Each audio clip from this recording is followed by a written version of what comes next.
Okay, the milk. I've just put the milk on the heat, and vanilla bean to flavour the milk with.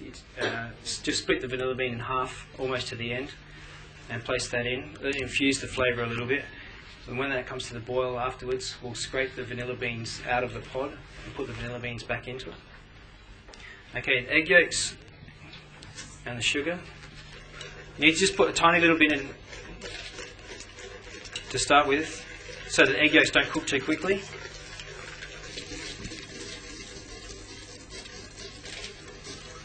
With the vanilla bean, afterwards, once you've scraped all the beans out, you just rinse it under a tap just to get the milk off, so that the bean doesn't go mouldy when the milk starts to go sour. And then just put it on a tiny bit of greaseproof paper with a tiny bit of sugar. Now what I've done is just, we're going to flavour the ice cream with cognac and the raisins. So the cognac I've poured into a hot pan.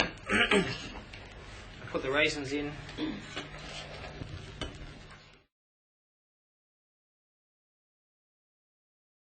If this comes to boil, this has got to basically go no higher than 80 degrees, roughly.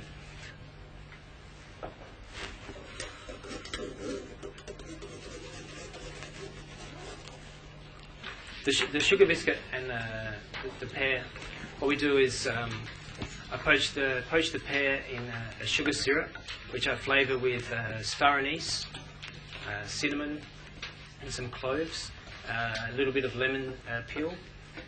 These are flavours, again, that Chong taught us when we were apprentices. He brought a lot of Asian ingredients to Australia and taught us how to use them correctly and how we could use them in Western cooking, not just in Asian cooking, which is why he's quite so famous with the term fusion.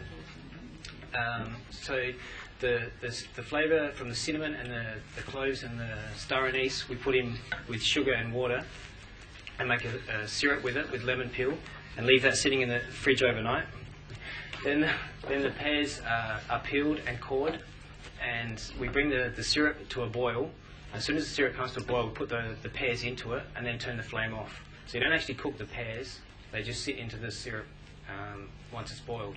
So then as the heat slowly comes down, the pear just slowly soaks into the syrup, and it cooks through naturally without being boiled, where the pear's going to break up.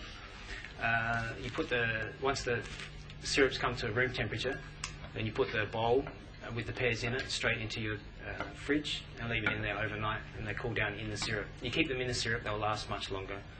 So the peach, then you would take, once you've peeled it, you'd do exactly the same process. Just bring your syrup slightly to the boil, and then put your peach in it, and then let it sit into the chiller. And the next day you take it out, split it down the middle, take the stone out, and the peach will have a really, really fantastic flavour with the star anise and the cinnamon and clove go through it.